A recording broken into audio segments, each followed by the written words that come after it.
आए भट बाहुबल अधिक अधिक गरवाए। एक नहीं दो नहीं यहाँ तक कि भूप सहस 10 एक ही बारा लगे 58 टरई नटारा। 10,000 राजाओं ने एक साथ मिलकर भूत भवन के अजगर को उठाना चाहा, किंतु उठाना तो दूर रहा, तिलमात्र भी नहीं चढ़ा सके। श्रीहत हो गए सभी नृपाल, हृदय से हार मान ली राजाओं ने। जाकर के अपनी अपनी समाज में बैठ गए। महाराज जनक जी ने उन महिपालों का अवलोकन किया।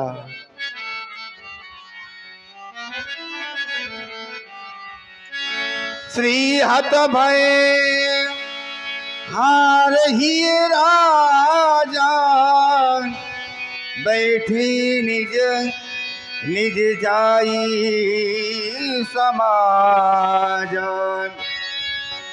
न पनी बिलोक जनक अगुलाने, बोले मचनो रोष जनुसाने। नपन बिलोक राजाओं को देखा क्या कि समाज में बैठे हुए नपाल महिपाल धनुष उठाने के लिए उद्विग्न हो रहे थे, अपनी अपनी भुजाओं को तौल रहे थे। और दृश्य ये देखा गया कि एक नेपाल उठा, धनुष को उठाने का प्रयत्न करने लगा। जब उससे धनुष नहीं उठा, पुनः अपने स्थान पर बैठ गया। फिर 2 उठे, 4 उठे, 8 उठे, 16 उठे, 32 उठे। इसी प्रकार बढ़ते हुए क्रम में नियम नैतिकता भंग कर दी गई। देखा कि भूप सहस 10 एक ही बारा, लगे 58 टरई नटारा। नियम नैतिकता भंग कर दी गई। प्रण संकल्प ये था कि जो वीर धनुष को तोड़ेगा, कन्या अर्पण उसको होगी। और देख क्या रहा हूं यहाँ पर कि भूप सहस 10 एक ही बारा, लगे 58 टरई नटारा। 10,000 राजाओं द्वारा धनुष के ऊपर बल परीक्षण किया गया। विचार करिए, अगर 10,000 राजाओं द्वारा उठा दिया जाता तो राजा जनक अपनी पुत्री का विवाह किसके साथ कर देता? क्या मेरी पुत्री प्रसाद है जो थोड़ा थोड़ा बांट दिया जाता, या आपस में लड़ते आखिरी में एक बचता? क्या मैं पुत्री का विवाह उसके साथ कर देता? क्या प्रण की यही विधा थी? प्रण किया गया था, जो वीर धनुष को तोड़ेगा, कन्या संग नाता जोड़ेगा। और ये अमानवीय कृत्य देखा तो बोले वचन रोष जनसाने, क्रोध से सने हुए शब्द कहे हैं। अरे नहीं उठा पाए थे धनुष को तो मिथिला का परित्याग कर देते। एक काम कर दिया होता कि मिथिला का परित्याग कर देते। यदि मिथिला का परित्याग कर देते तो बोध हो गया होता, लेकिन मिथिला का परित्याग नहीं किया और श्रीहीन श्रीहत होकर के पुनः अपने स्थान पर बैठ गए। तब राजा जनक को क्रोध आया। क्रोध से संधे हुए शब्द कहे। क्यों? कि युग बीत गए, शताब्दियां बीत गईं, मनुष्य ने अपनी हार नहीं मानी। ये मनुष्य का स्वभाव होता है। मनुष्य पैदा हुआ, दृष्टि ऊपर की ओर गई, बड़े बड़े पहाड़ दिखाई दिए। पहाड़ों को चकनाचूर करके खेत बना डाला। आगे बढ़ा वही मनुष्य, बड़े बड़े सिंधु दिखाई दिए, सिंधु का पान कर गया। 3 सांसों में सिंधु का पान कर गया वही मनुष्य।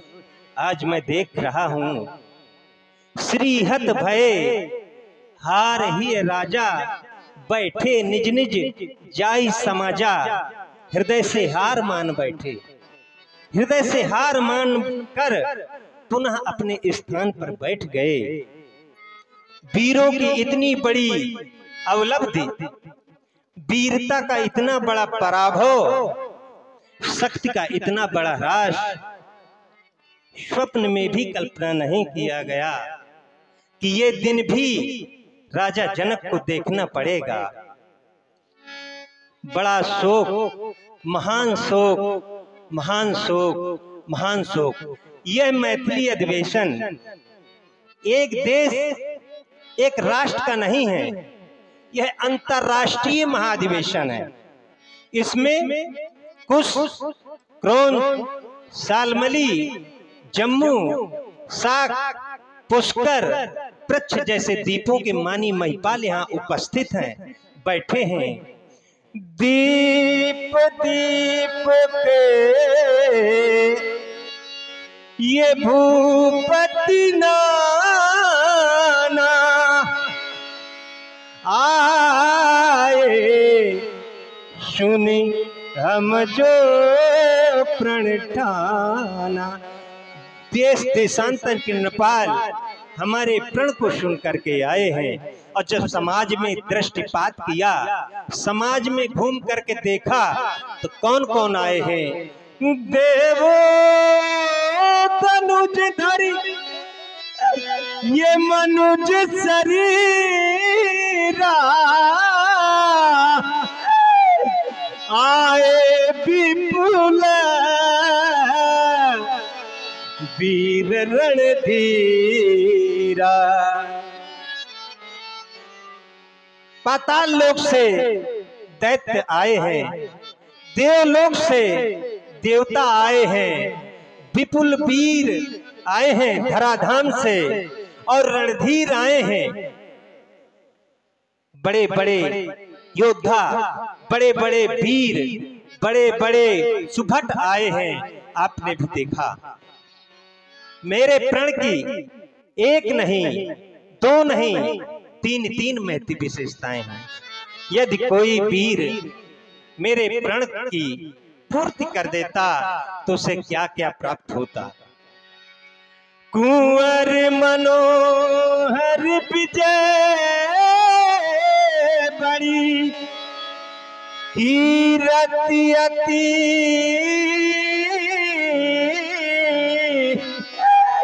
कमनीय। धरात्मजा वीर शुल्का, उस वीर को धरात्मजा मनोहर कन्या प्राप्त होती।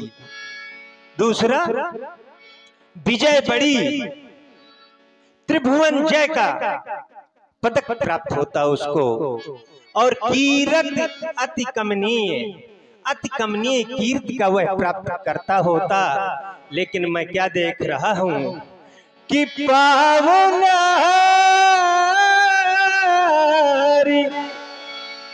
बिरंच जनो रचो न धनु दमनी।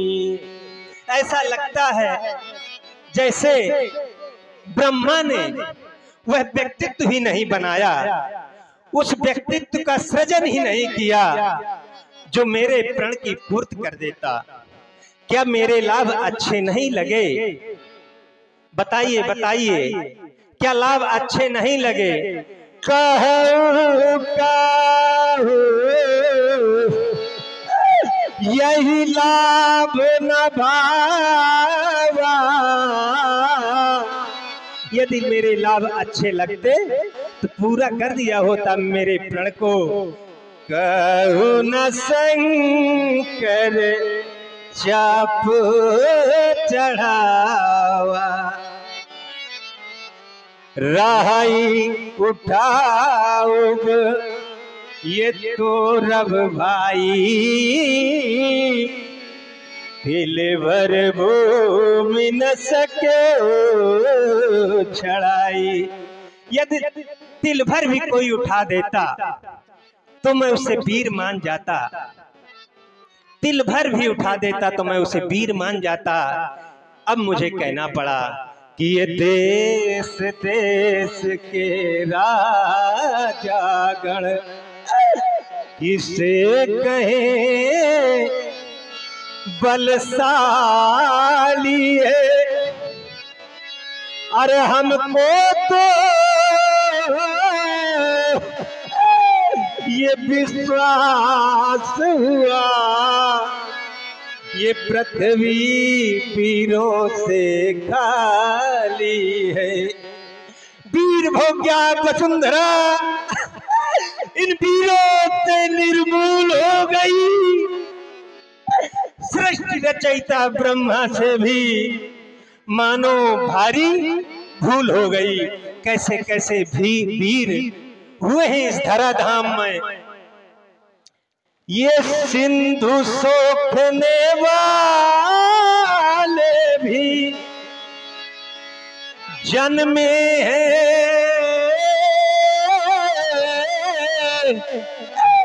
तेरी गोदी में। और सूर्य निकलने वाले भी खेले हैं विमल विनोदी में। बात वीरता की आई तो कैलाश उठाया। बाहों में ले गए धरा को धरा समझे।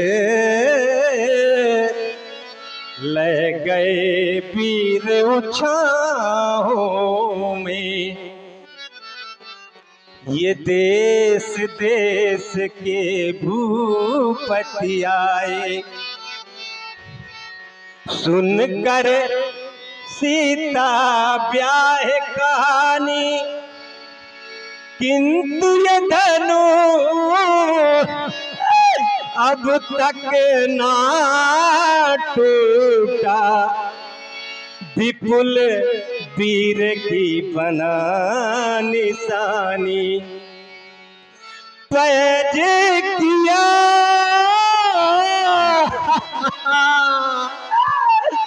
मैंने प्रण किया था जो वीर धनुष को तोड़ेगा ये कन्या अर्पण उसको होगी। पैज किया पर हार हुई यह प्रेम का नाता टूट गया। वीरो तुम्हारा ये दोस्त नहीं भाग्य हमारा रूठ गया। बड़ी विलक्षण गति होती है भाग्य की। कौन नहीं जानता राजा हरिश्चंद्र को। सोने के सिंहासन में बैठ करके न्याय करने वाला अयोध्या का राजा राजा हरिश्चंद्र जब उसके भाग्य ने साथ छोड़ दिया काशी विश्वनाथ की नगरी में कालू जमादार के स्वामित्व में मरघट का पहरेदार बन गया। वही राजा हरिश्चंद्र सोने के सिंहासन में बैठ करके न्याय करने वाला राजा अयोध्या का राजा राजा हरिश्चंद्र सबको भोगना पड़ेगा परिणाम अपने अपने भाग्य का। ये वो बोझा है जो दूसरे से उठवाया नहीं जाता। मेरी बेटी भाग्य के खेल कैसे ये निराल रहे, लाख चाहा मगर पार पा ना सके। भाग्य के खेल कैसे ये निराले रहे लाख चाह मगर पार पा ना सके। ये रचना ये रुचि रुचि रचाई गई आज मिथिला दुल्हन सी सजाई गई।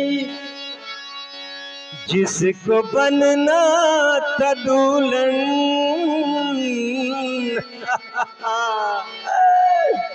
जिसको बनना था दुल्हन वो कुंवारी रही मांग सिंदूर सिया के भरा न सके।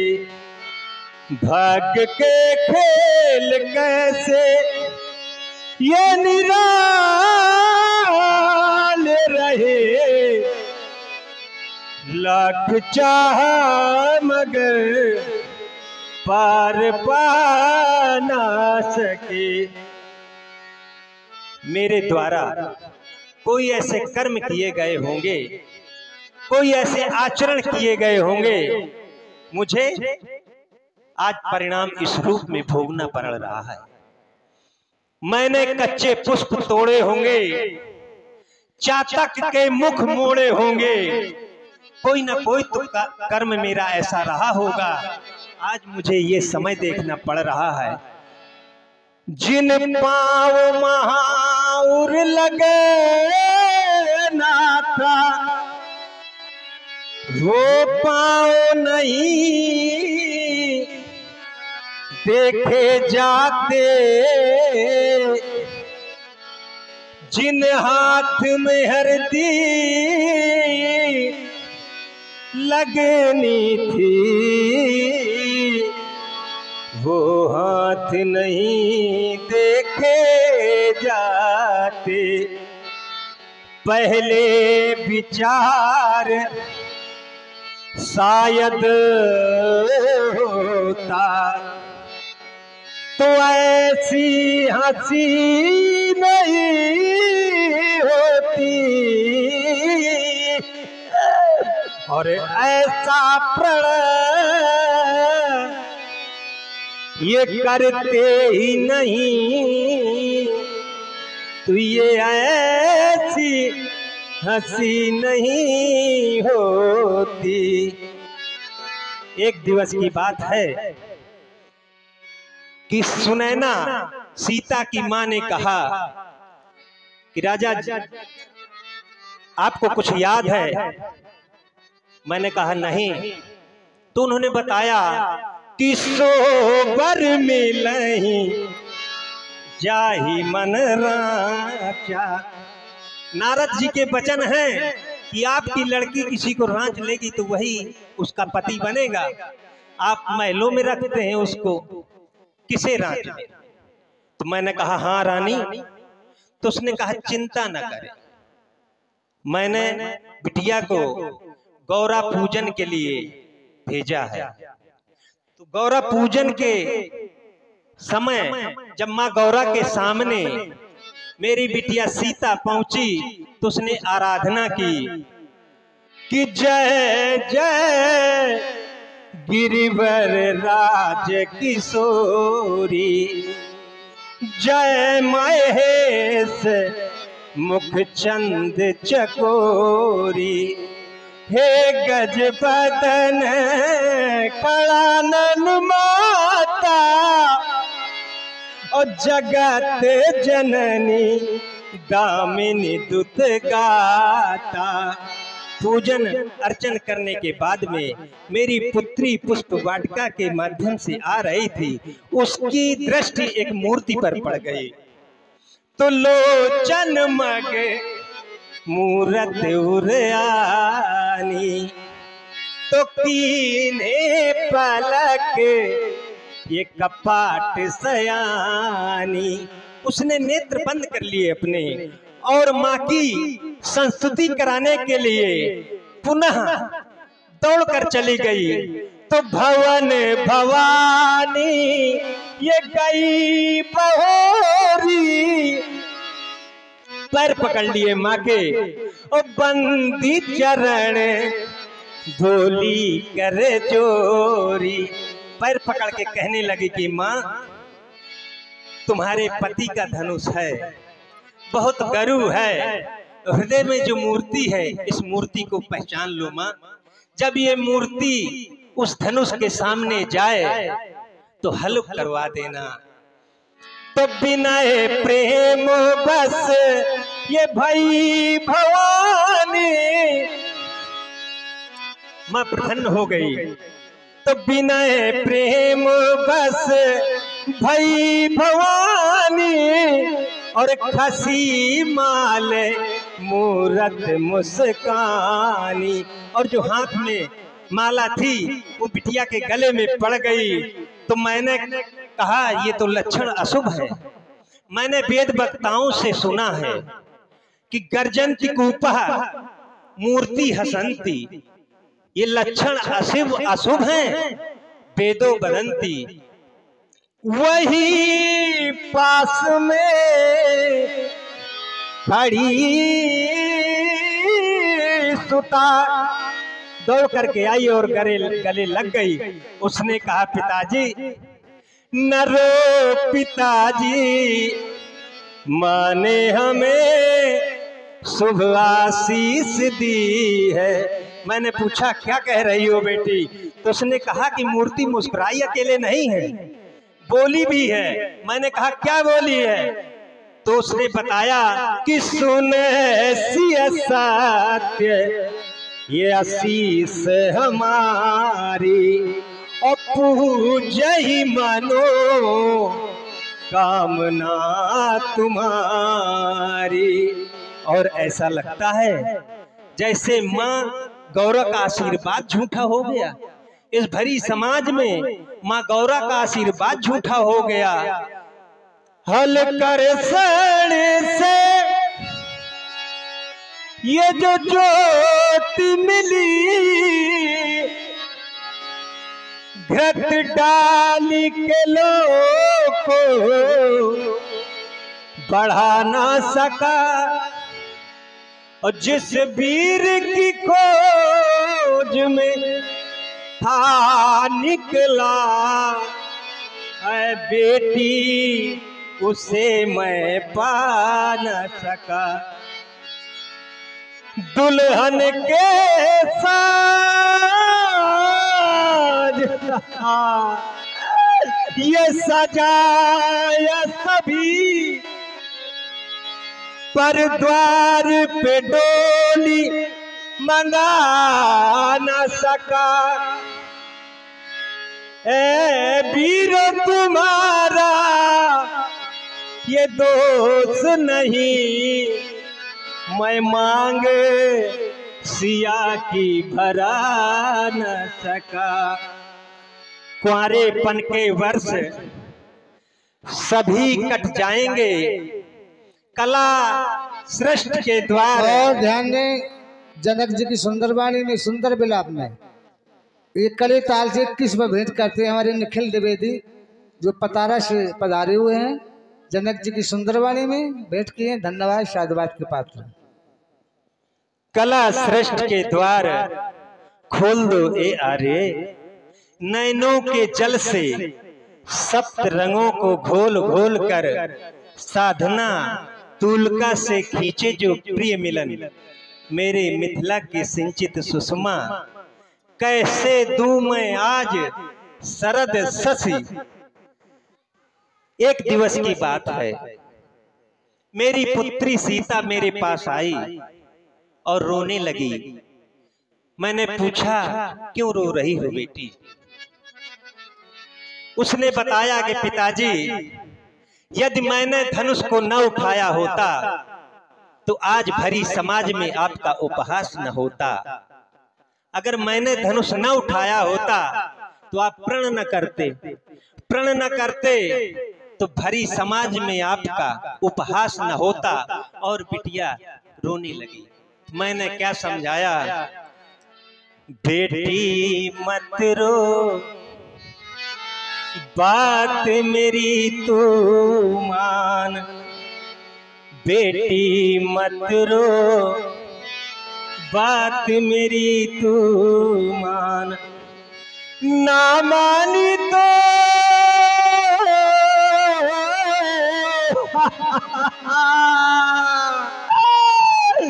ना मानी तो बेटी मैं तजूंगा अपने प्राण। बेटी मत रो, बात मेरी तू मान। अभी तो है शुभ कारज होना, बेटी तुम बिल्कुल ना रोना। यदि मेरे प्रण की पूर्ति हुई ना, यदि मेरे प्रण की पूर्ति हुई ना, तो मैं तजूंगा अपने प्राण। बेटी मत रो, बात मेरी तू मान। अभी तो ये धनुआ टूटेगा, अभी ये धनुष टूटेगा बेटी। अभी तो ये धनुआ टूटेगा, या फिर जग मुझसे छूटेगा। और मान जा बेटी, मान जा बेटी,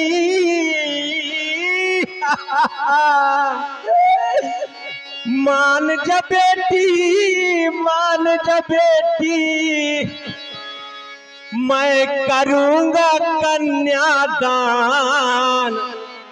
बेटी मत रो, बात मेरी तू मान। बेटी मत रो, बात मेरी तू मान। तो क्या आप लोगों ने विचार बना रखा है कि मेरी बेटी का विवाह नहीं होगा? नहीं नहीं, अगर मेरी बेटी का विवाह नहीं होगा तो मैं स्वयंवर भंग कर दूंगा। बोलो बोलो मिथिला के दिग्गज पंडितों, आरुणी, उद्यालक, चक्रांत, कहोड़, गौतम, उषस्का भुज लाया है। विश्व के सर्वश्रेष्ठ विद्वान याज्ञवल, शतानंद, गार्गी, मैत्री, सबके सब मौन हो गए। हम जानते हैं क्यों मौन है। सफलता के सभी साथी होते हैं, असफलता में कोई साथ नहीं देता। सबको आज ऐसा लग रहा है जैसे राजा जनक का प्रण असफल हो गया है।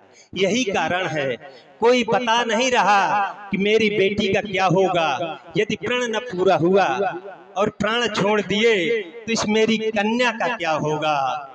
तो असफल हुआ हमारा प्रण, कह ना सकूं कैसी उलझन। क्या होगा बन गई पहेली,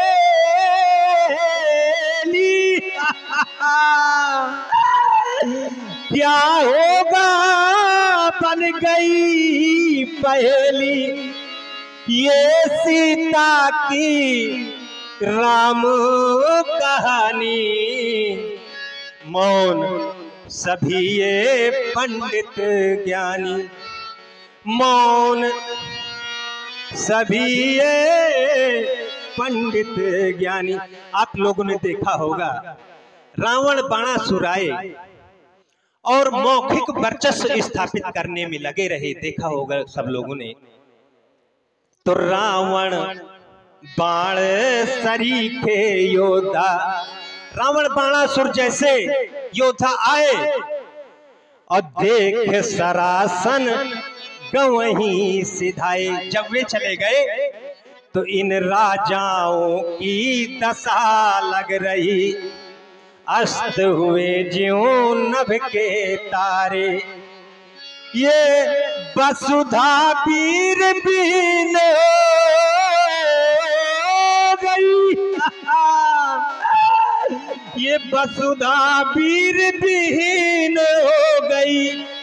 ये हारे सकल धूप अभिमानी, मौन सभी ये पंडित ज्ञानी। मौन सभी ये पंडित ज्ञानी। मैं क्षत्रिय हूं, प्रण नहीं छोड़ूंगा, प्राण छोड़ दूंगा, क्योंकि मैं प्रण छोड़ देता हूं तो मेरे पास क्या बचेगा। रीता रीता सा हो जाऊंगा, खाली खाली सा हो जाऊंगा, क्योंकि प्रण छोड़ दूंगा तो सत्य नष्ट हो जाएगा। आगम निगम पुराण बखाना, धर्म न दूसर सत्य समाना। एक सत्य योगी का सत्य नष्ट हो जाएगा, मेरा धर्म नष्ट हो जाएगा। तो ये धरा धस रही है, ये गगन फट रहा है। यशस्वी जनक का सुयश घट रहा है। संभालो संभालो सतानंद हमको, ये मिथिला में राजा जनक गिर रहा है। प्रतिज्ञा हुई भ्रष्ट, ये कैसे सुनूं मैं। अरे सत्य योगी का सत्य घट रहा है। अरे संभालो संभालो ये सतानंद हमको, मिथिला में राजा जनक गिर रहा है। ऐसा लगता है जैसे मुझसे भूल हो गई भारी, प्रण करके भूल हो गई भारी। अरे योग भ्रष्ट हो गया हमारा, ये भ्रष्ट साधना सारी, ये भूल हो गई भारी। त्रिभुवन जय का पदक जीतने वाला ठाकुर पैदा कर न सके ठकुराइन। अरे वो ठाकुर नहीं पैदा हुआ जो इस ठाकुर के प्रण की पूर्ति कर देता। सप्तदीप नौखंड धरा के बैठे हैं धनुधारी। मुझसे भूल हो गई भारी, मुझसे भूल हो गई भारी।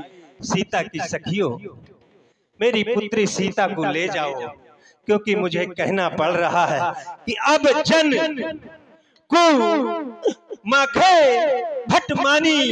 ये वीर विहीन मही मैं जानी, ये वीर विहीन मही मैं जानी। धनुष यज्ञ नहीं हो सका, ये सभा करा दो भंग। बिगड़ गया मिथिलेश की रंगवन का रंग, रंगवन का रंग, रंगवन का रंग। मैथिली महाअधिवेशन समाप्त हो गया, समाप्त हो गया। जनक बचन सुन सब नर नारी, देख जान की भय दुखारी।